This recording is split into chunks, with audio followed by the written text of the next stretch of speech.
What's up, guys? It's three-time NFL Pro Bowler, all-decade return specialist, Josh Cribbs. I want to welcome you to the College Sports Connection podcast, where Double A, Alex, and AJ host the Mid-American Conference Best.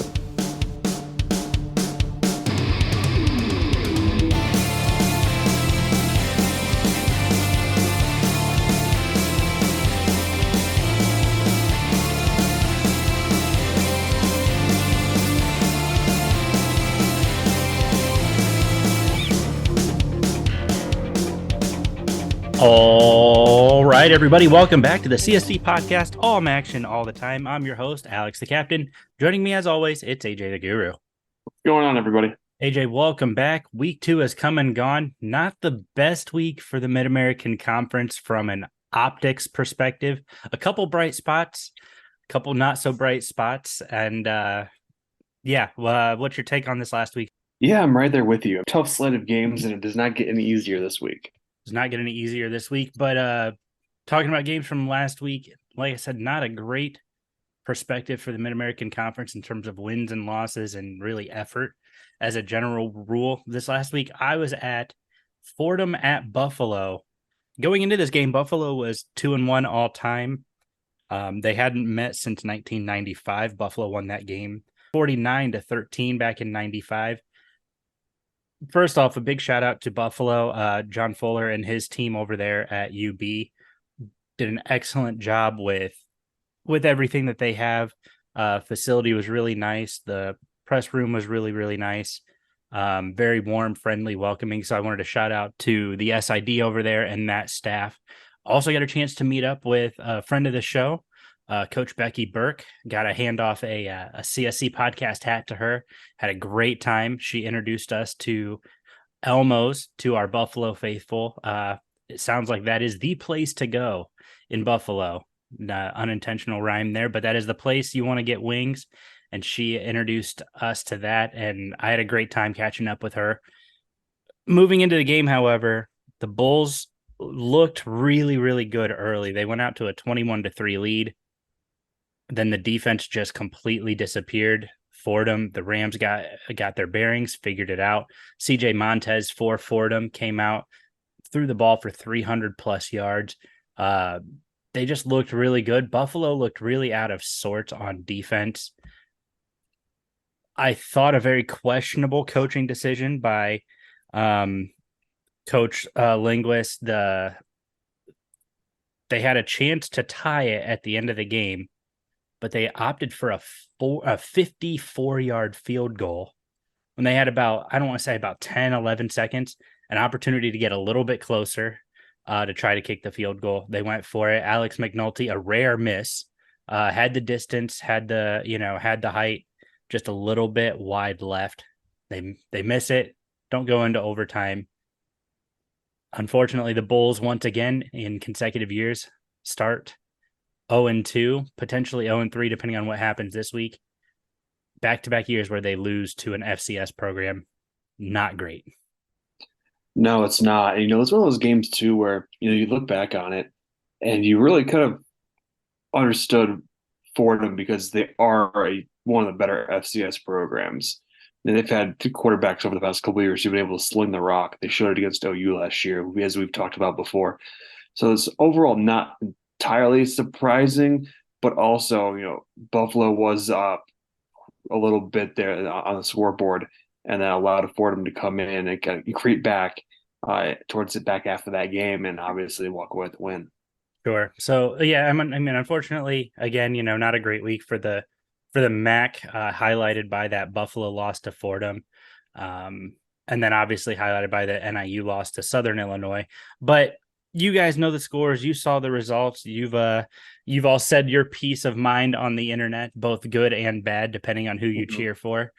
Let's talk about the play of the week. AJ, what play of the week last week stood out to you? For as bad as some of the games were, you kind of look at some of the games here, and there's a lot of good wins, a lot of good plays, a lot of good single performances.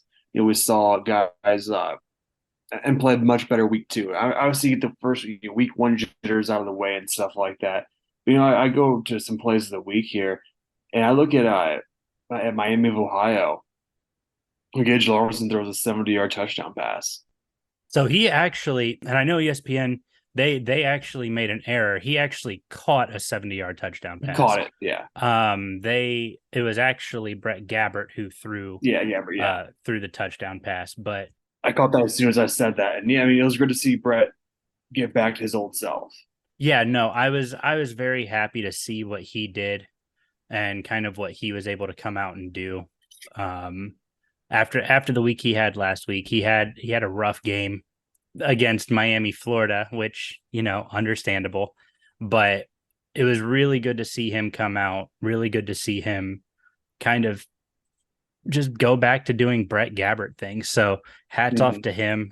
Very, very impressed with what he did um, this past weekend. For me, I guess it was in the Bowling Green game. And, I was watching a lot of film after I got back from Buffalo this week. I watched a lot of film. Odio Allaire had a crazy catch along the sideline where Mhm. he caught the ball, his helmet comes off, caught his helmet, completed the conversion for the first down before going out of bounds. Just an unreal play. And it's kind of one of those gimmicky plays, like you don't see that happen a lot, but to have the concentration to keep the ball, but also to have the awareness to know exactly where the helmet's at, bring it in, secure both, is actually a pretty cool sight to see. So not really a true play of the game. It was a first down. It wasn't a touchdown, anything special, but just a lot of great awareness for him, and I thought that was pretty special. Yeah, absolutely. We talk about it too. There's always going to be one or two plays in these games that are really going to catch the eye of everybody. You got to see some live this year. I get to see some live action this weekend out in Nebraska, which we'll talk about here soon. Um, and that there's always going to be something that catches our eye. There's definitely were some other options this week, which I'm sure we can tweet out the clips of some other ones, some runner-ups, some honorable mentions, if you will. We'll get those out on the Twitterverse this year or this week rather. But yeah, there was some really good performances this week. Moving on to our helmet stickers. Last week we handed out those. We're gonna do that every week. What player stuck out to you this week? Yeah, for me it was Chris Parker from Central. Okay. Had three receptions for 124 yards, averaging 41.3 yards per catch. But what's annoying is there was zero touchdowns. Mm-hmm.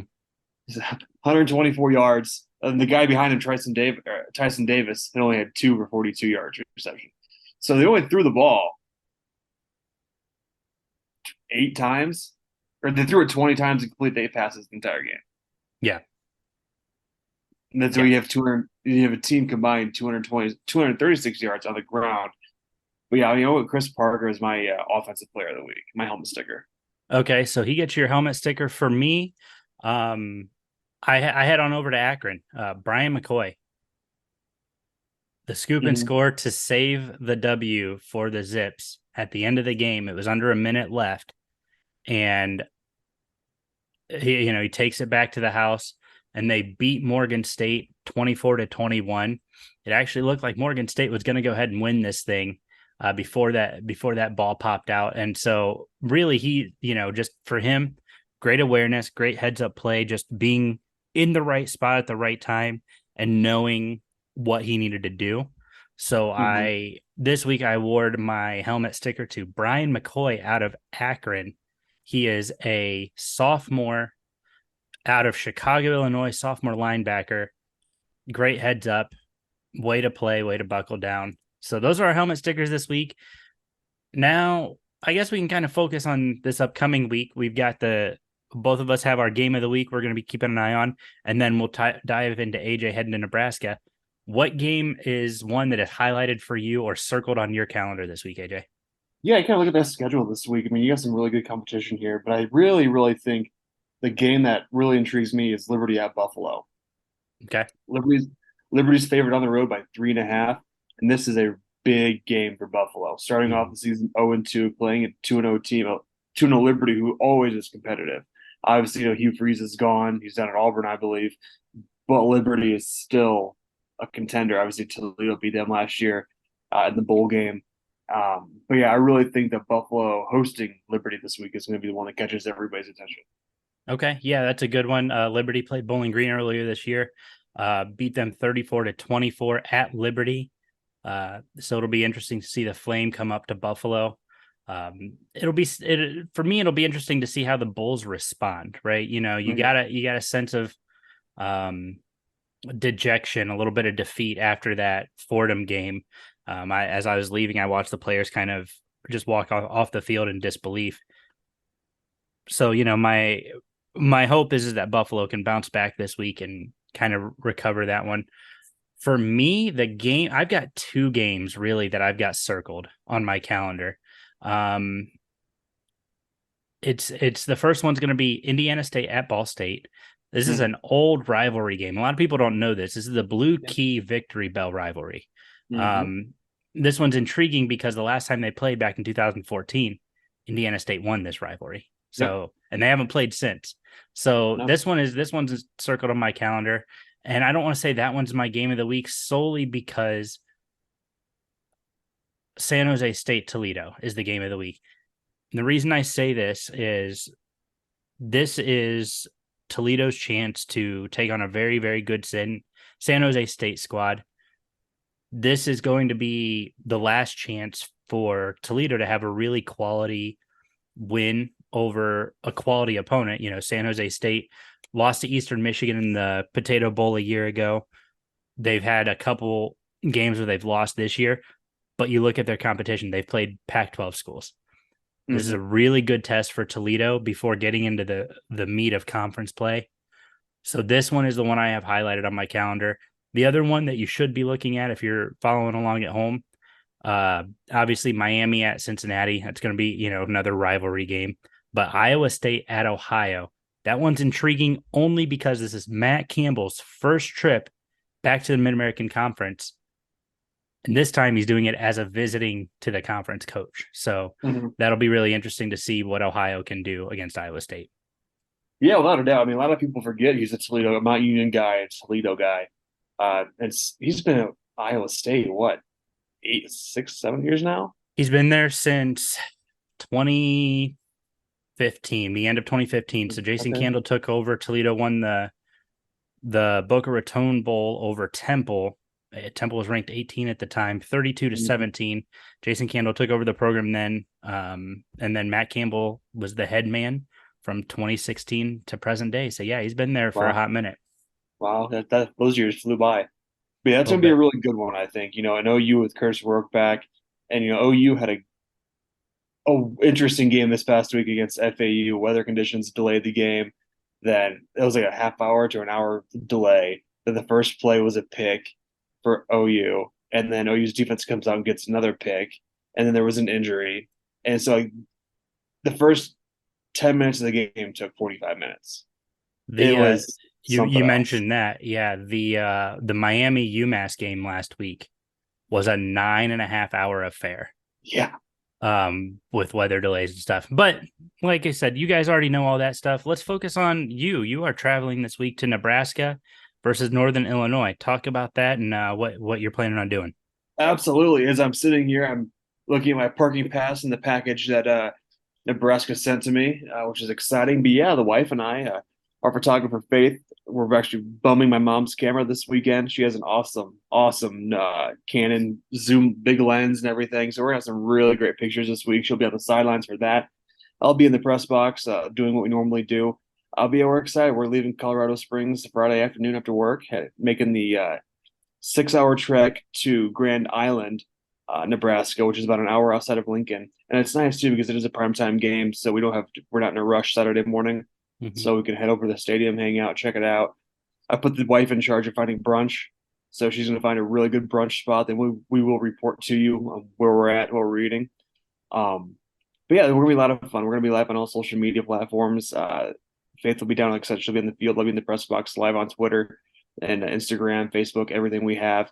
Hopefully catch up with Coach Hammock a little bit, talk to him. But this is going to be an interesting game for the simple fact that both teams are coming off really disappointing losses last week. And Nebraska coming off a loss to Colorado, which the highly anticipated game that was.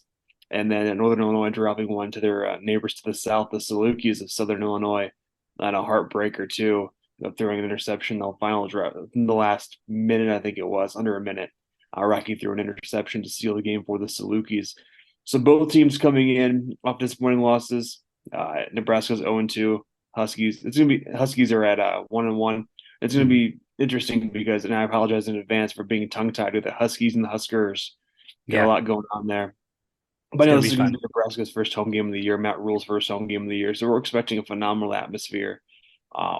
If we saw what the Nebraska women's volleyball did a couple weeks ago, if it's anything like this, or if it's going to be anything like that, then it's going to be a good time. But we're excited about it. We're excited to watch Northern Illinois. They're a program that we do a lot of work with. As I see the NIU stuff right behind you there.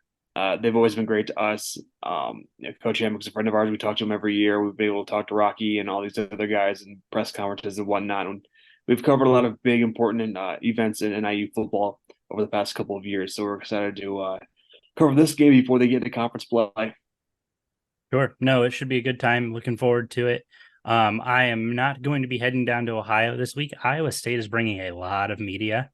So had a great conversation with the SID from Ohio, and I'm going to be flexing my trip to Athens when they take on the Miami Redhawks later in the season. So we'll get a chance to still get down to Peden, still cross off all 12 MAC stadiums this year. Just going to flex Ohio to conference play and to the Battle of the Bricks. So looking forward to moving that one and figuring that one out. So it'll just be AJ this week. Figured why not get him out to a game, the one that's going to be closest to him. And should be a good weekend. Absolutely. Then also just to throw this out too, last week, if you saw, I was at Colorado State for BG women's volleyball. And huge thank you to Colorado State for that. That was a lot of fun. Fort Collins is only a couple hours north. But fantastic time hanging out with the coach. That was a long night. 4 sets. But the fourth set was like 29-25 or something like that. It took forever. So I left right before the fourth game started. But yeah, huge thank you to Colorado State and great hanging out with Coach Tomich. She's been in front of the program. You're close with her. And it was really cool to see the BG girls out here make that trip for a weekend long tournament. Sure. No, it's it's always good to catch some volleyball action. But yeah, no, I'm really looking forward to this weekend of football. Got a good slate of games on tap. Really looking forward to it. Make sure you guys are following us on all of our socials. You can find us on Twitter, X, at College Sport Pod. You can find us over on Instagram at the CSC Podcast. You can find us on Facebook at the College Sports Connection Podcast. Wherever you're at, follow us, give us a like, give us a tweet, tell us our opinions are bad, whatever. We don't care. Let us have it. And also make sure you guys are subscribing, checking our show out on Apple Podcasts, Spotify, Google Podcasts, wherever podcasts are. That's where you're going to find us. Please, please, please subscribe, leave a review. We are trying to boost those numbers a little bit, trying to kind of push our stuff out there, get you guys more Mac content, because that's what you guys are here for. So if you guys could please go follow us, go like us, go retweet us, and tell us all the horrible things and why we're terrible at this, by all means, bring it on. We'll dish it right back. And no, we really appreciate you guys. I'll be pushing out an app update this week for those who are still in on the beta. Appreciate you guys still sending in the suggestions and the update ideas and whatnot. So please keep sending those in. They are not going unread. In fact, I am working diligently to continue to tweak those and make the experience as user-friendly as possible. Really appreciate you guys chipping in on that and making this an app about you guys. So I'll be pushing out an update at some point this week. And I think you guys are going to really like it. So AJ, do you have anything else for the listeners at home? For NIU fans that are listening, if you're going to be at the game this week, shoot us a text or shoot us a tweet. We'll be there all day long. Love to meet some of the followers, talk about the game, talk about some of our opinions, and talk about our journey out there, because it's a long journey for both of us from DeKalb and Colorado Springs. So if you're out there, let us know. Send us your pictures, whatever it is. I'll be happy to interact. And until then, we'll see you. Cool. Thanks for tuning in, guys, and we will see you next week.